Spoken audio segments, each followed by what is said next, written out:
جزاکم اللہ خیرہ۔ اب آگے ہمارے درمیان ریاست آندھرا پردیش کے ایک ایسے نوجوان جو تلنگانہ سے آندھرا الگ ہونے کے بعد مستقل ریاست آندھرا پردیش کے مسائل کو مد نظر رکھتے ہوئے سیاسی پارٹیوں سے الگ رہ کر، یعنی کسی پارٹی میں ان کا داخلہ نہیں ہے لیکن تعلق تمام پارٹیوں سے ہے اور حق کے لیے آواز اٹھاتے ہیں، اس سے میرے مراد اقلیتی حقوق کے صدر جناب حاجی فاروق شبلی صاحب سے میں درخواست کرتا ہوں کہ حضرت پیر شبیر صاحب رحمۃ اللہ علیہ کا آپ سے بڑا تعلق رہا۔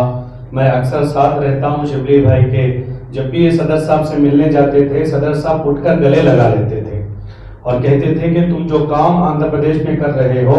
یہ قابل تعریف ہے اور آندھرا کے مسلمان اس کا فائدہ اگلے 50 سال تک حاصل کریں گے۔ جو دور اندیش ہوتے ہیں ان کو اندازہ ہوتا ہے۔ ابھی کاکیناڈا کے الطاف بھائی نے کہا کہ پیر شبیر صاحب جو ہمارے صدر رہ چکے ہیں، اللہ غریق رحمت فرمائے، بال بال مغفرت فرمائے، درجات کو بلند فرمائے، عرش کے سائے میں جگہ نصیب فرمائے اور ہم سب کے اعمال میں کار خیر میں صدر محترم کا حصہ بھی نصیب فرمائے۔ کہ صدر صاحب مخلصین کو تلاش کرتے تھے کہ کون اللہ کے لیے مانے بے غرض ہو کر اللہ کی رضا کے خاطر، قوم و ملت کی خدمت کے خاطر کام کرے، ایسے لوگوں کی نشاندہی کر کے صدر محترم افراد کو تیار کیے ہیں۔ بھلے آندھرا میں پیر شبیر صاحب کے شاگرد بہت کم ہیں لیکن الحمدللہ اور انشاءاللہ آنے والے دنوں میں صدر محترم کی شاگردوں کی جو جماعت ہے وہ اس پورے خطے میں ایک انقلاب لائے گی اور جمعیت علماء کے اس مشن کو جو ہمارے اکابرین کی بزرگوں کی جماعت ہے اس کو مستحکم کرے گی۔ میں جناب حاجی فاروق شبلی صاحب سے درخواست کرتا ہوں کہ وہ صدر محترم رحمۃ اللہ علیہ کے جو ہے اس میں اپنا اظہار خیال فرمائیں۔ اعوذ باللہ من الشیطان الرجیم، بسم اللہ الرحمن الرحیم۔ اسٹیج پر تشریف فرما علماء اکرام، مفتیان نظام اور جتنے بھی یہاں پر تشریف فرما، آپ سب کی خدمت میں سلام عرض کرتا ہوں، السلام علیکم ورحمۃ اللہ وبرکاتہ۔ انگریزی میں ایک کہاوت ہے، میں اپنی بات کی شروعات جو ہے وہیں سے کرنا چاہتا ہوں، کیونکہ نتھنگ کو سم تھنگ بنانے میں جو کردار مرحوم حضرت مولانا حافظ پیر شبیر صاحب کا رہا ہے، اور میں یہ نتھنگ اور سم تھنگ میں ضرور جو ہے میں اپنے ہی متعلق بول رہا ہوں، کیونکہ میں کچھ نہیں تھا، نتھنگ تھا، لیکن کچھ نہ کچھ ہوں اس چیز کی جو ہے وہ ذمہ داری سمجھیے یا ہمت افزائی سمجھیے، وہ اگر شروع ہوئی تو پہلے تو الحمدللہ میرے گھر سے، میرے والد محترم سے شروع ہوئی، پھر اس کے بعد میں حضرت کو جو ہے 6 لڑکے ہیں، لیکن میں سمجھتا ہوں کہ وہ کچھ ایک روحانی تعلق وہ کیا تھا نہیں معلوم، مگر میں اپنے آپ کو جو ہے میں انہیں کا جو ہے لڑکا سمجھتا ہوں، کیونکہ میں آپ لوگ 6 بھائی نہیں ہیں، بلکہ میں اپنے آپ کو جو ہے آپ میں سے ایک 7واں نمبر میں بھی سمجھتا ہوں، کیونکہ اتنا قریب میرا جو ہے حضرت سے تعلق رہا ہے۔ کلو نفس ذائقۃ الموت، اس میں تو کوئی دو رائے نہیں ہے کہ ہر جاندار چیز کو موت کا مزہ چکھنا ہے، لیکن سب سے پہلے کئی چیزیں ہیں، مطلب بیان کرتے اگر کھڑے ہو جائیں گے تو میں سمجھتا ہوں شاید کہ آج کا دن بھی جو ہے باقی نہیں برابر نہیں ہوتا۔ اتنی چیزیں جو ہے جو ان سے استفادہ کرنے کی جو مہلت سمجھیے یا وقت سمجھیے جو بھی مجھے ملا ہے اسپیشلی، وہ سب چیزیں اگر بیان کرتے کھڑے ہو جاؤں تو آج دن پورا جو ہے برابر نہیں ہوتا۔ لیکن یہاں پر میں آپ کو ضرور جو ہے چند چیزیں میں آپ کی نظر میں لانا چاہتا ہوں، اور ایک بات ضرور جو ہے مولانا کی بات سے میں اختلاف رکھتا ہوں کہ صوبے آندھرا پردیش میں شاید کہ حضرت کے اتنے شاگرد نہیں ہیں، بلکہ ایک بات بولے تھے، میں بولتا ہوں کہ شاگرد اول میں سے ہم لوگ ہی ہیں، اور ہمارے جو لوگ آج ہماری جو ٹیم ہے یہ پورا جو ہے حضرت کے طفیل سے ہی ہے، اور ماشاءاللہ ہمارے خود کے جو جتنے بھی جو نوجوان بچے ہیں جو علماء اکرام کی برادری سے الگ ہو کر جو ایک نوجوان طبقہ ہے، ان سے کام کس طریقے سے لینا چاہیے اور ان کو کس طریقے کے ساتھ جو ہے لیڈرشپ کی کوالٹیز کے ساتھ ان کو آگے بڑھانا چاہیے، یہ جو چیز انہوں نے سکھائی ہے میں سمجھتا ہوں کہ یہ کوئی معمولی بات نہیں ہے۔ اور میں جو ہے اپنے آپ کو جو ہے، کیونکہ یہ سب جو ہے علماء اکرام ہیں، ان کی تو پیر کی دھول بھی جو ہے ہم نہیں ہیں، کیونکہ یہ تو ہمارے سروں کے تاج ہیں، کیونکہ علماء اکرام کی عزت اور ان کی جو یہ ہے ہم لوگ اتنے اس کے اوپر کرتے، لیکن حضرت جو ہے ہمیشہ ایک بات بولتے تھے کہ بھائی اگر سوسائٹی کے اندر کوئی کام ہونا ہے تو ملا اور مسٹر کو جو ہے دونوں کو مل کے جو ہے چلنا چاہیے. اس طریقے کے ساتھ جو ہمارے مولانا حسین صاحب سے جو ہمارا رابطہ جو ہوا اور جو جس طریقے کے ساتھ جو جوڑی جو ہے جو بنی ہے اس کے اندر بھی جو ہے حضرت کا جو ہے بہت بڑا ہاتھ تھا. تو میں تو کیونکہ میں بہت چھوٹا ہوں اور بہت میں حضرت کے تعلق سے بات کرنا گویا کہ میں جو ہے گستاخی سمجھتا ہوں, لیکن جس طریقے کے ساتھ سیاسی میدان کے اندر کس طریقے کے ساتھ کام کرنا چاہیے اور کس طریقے کی جو ہے ایک حکمت عملی کو جو ہے آگے رکھتے ہوئے کام کرنا چاہیے, اس چیز کو جو ہے آپ نے جو ہے ہمیں ہاتھ پکڑ کے جو ہے سکھایا. اور میں ایک بات سابر بھائی سے جو ہے میں ضرور کہنا چاہوں گا. آئی تھنک گزشتہ 2-2.5 سال پہلے میری ایک ملاقات کے دوران کئی مرتبہ ملاقات ہوتے, حیدرآباد گیا تو کمپلسری سابر بھائی کو ملے بغیر نہیں آتا تھا, حضرت کے پاس بھی جاتا تھا. تو میں بولتا تھا کہ حضرت سابر بھائی ایک کام کریں گے, دیکھیے لوگ چلے جانے کے بعد میں تو اب میں ہوں, اب میری شخصیت کو لے کر کئی لوگ کئی قصے کہانیاں وہ تو کامن ہے, میں اس کے لیے کوئی یہ نہیں ہوں, لیکن جانے کے بعد میں جو ہے ارے بڑے زبردست آدمی ہے, بہت اچھے آدمی ہے, یہ ہے فلاں ہے وہ ہے یہ ہے سب بول. لیکن جو انسان ہمارے آنکھوں کے سامنے ایک لٹرل ایگزامپل کو سیٹ کرے وہ شخصیت حافظ پیر شبیر صاحب تھے. اور میری بڑی خواہش تھی کہ سابر بھائی وجےواڑے میں جو ہے آندھرا پردیش میں ہم لوگ ایک پروگرام کرنا چاہتے ہیں جس کے اندر جو ہے جو اتنی لمبے عرصے سے, کیونکہ میں ایک سوشل ایکٹیوسٹ ہوں, کیونکہ مجھے کوئی بولے بغیر جو ہے وہ اپنے آپ اندر سے جو ہے چند چیزیں تھی جس کو لے کر جو ہے ہم لوگ آگے بڑھتے گئے. تو جس طریقے کا جو اتنے سال ایک بندے کو جو ہے ایکٹیو رہنا یہ کوئی معمولی بات نہیں ہے, کیونکہ اس کے اندر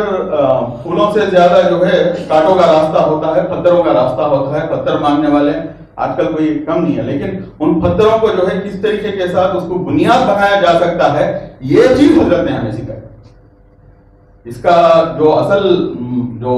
ایکسپلینیشن ہے شاید میں صحیح معنوں میں آپ لوگوں کو سامنے بول نہیں سکتا ہوں, لیکن ہماری جو ہمت افزائی کر کے جو ہے جس طریقے کے ساتھ آج ہم لوگ جو ہے کھڑے ہو کر ایک دم کیا بولتے ہیں اسٹرانگ ہونے اپنے قدم اگر جما سکے ہیں تو وہ صرف اور صرف جو ہے ماشاءاللہ حضرت کی جو ہمت افزائی تھی اس ہمت افزائی کی وجہ سے. تو میں آپ سے جو ہے ہمیشہ یہ کہتا تھا کہ ایک پروگرام منعقد کریں گے اور ایک بہت زبردست پروگرام حضرت کے تعلق سے جو ہے حضرت کو لا کر جو ہے یہاں پر وجےواڑے میں ایک پروگرام منعقد کریں گے بول کے بڑا ہی ارمان تھا. میرے خیال اللہ کو جو مرضی ہے اس کے سامنے تو ہم کچھ بھی نہیں کر سکتے,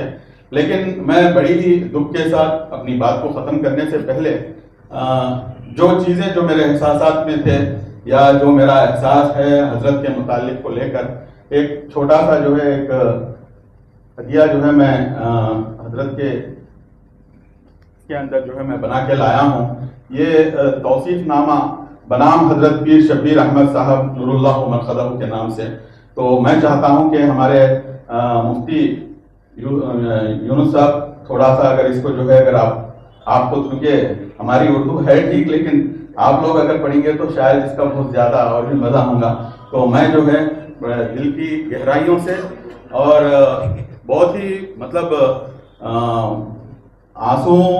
نکلنا ضروری نہیں ہے لیکن دل جو ہے بہت بھر آتا ہے. حضرت کو جتنی مرتبہ بھی ملاقات ہوئی کچھ نہ کچھ سیکھ کر جانے کا جو ہے موقع ملا, اور ایسے مخلصین جو ہے ہر جماعت میں جو ہے کم ہو گئے, اور اللہ تعالیٰ ایسے مخلصین کے جماعتوں میں ہمارا بھی شمار ہو. میں اس سے بڑھ کے جو ہے میں دعا کر نہیں سکتا. اللہ تعالیٰ حضرت کو جو ہے کروٹ کروٹ جنت نصیب فرمائے. جزاک اللہ. السلام علیکم.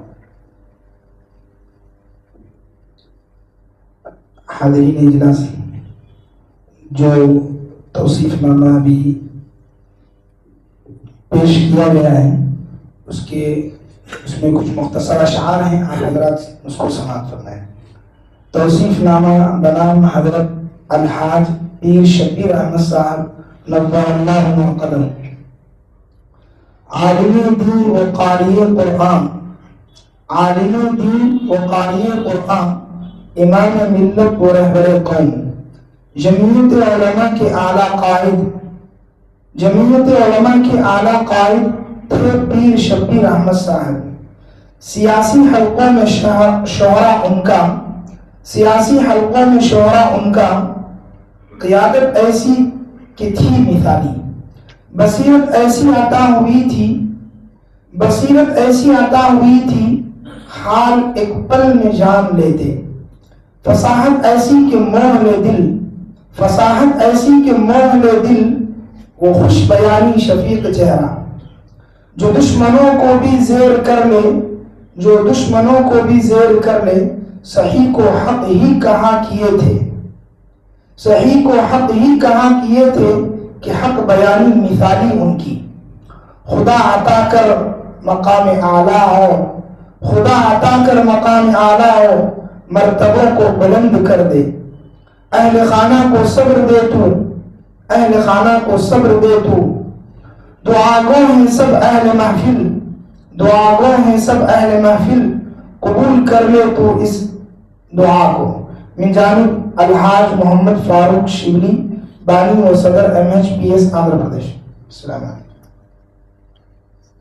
جزاک اللہ۔ بہرحال ایک چیز تو میں ضرور جو ہے آخری میں کہنا چاہوں گا، مطلب ہر ایک بندے کا جو ہے ایک ڈریم ہوتا ہے کہ بھئی آپ کیا کرنا چاہتے ہیں۔ تو مجھے بھی جو ہے کئی لوگ پوچھتے تھے کہ بھئی آپ کیا کرنا چاہتے تھے، تو میرے سسرے صاحب حضرت مولانا عبدالستار قاسمی رحمۃ اللہ علیہ، حضرت کا جب انتقال ہوا تو جب نماز جنازہ میں جب شامل ہوئے تو اس وقت جب جو منظر تھا، پھر اس کے بعد میں ہمارے مولانا حسین صاحب کے والد صاحب مرحوم خواجہ صاحب کا، پھر اس کے بعد میں میرے والد صاحب کا، پھر اس کے بعد میں جب حضرت پیر شبیر صاحب کی جو نماز جنازہ تھی اور جو منظر تھا، یہ دیکھنے کے بعد میں جو ہے اللہ تعالیٰ جو ہے وجےواڑا کے اندر ہر ایک بندے کو تو جانا ہے، انشاءاللہ ہماری بھی جو ہے موت ہونے والی ہے۔ بندر روڈ اور ایلور روڈ، یہ دونوں روڈوں میں جو ہے اگر ٹریفک جام ہو کر اگر نماز جنازہ ادا ہوں گی تو میں سمجھتا ہوں کہ ہم لوگ صحیح معنوں میں کام کر سکتے ہیں، اور یہ لوگ جو ہے وہ کر کے دکھائے ہیں۔ اللہ تعالیٰ ان لوگوں کو جنت نصیب فرمائے۔ جزاک اللہ۔ السلام علیکم۔ جزاک اللہ۔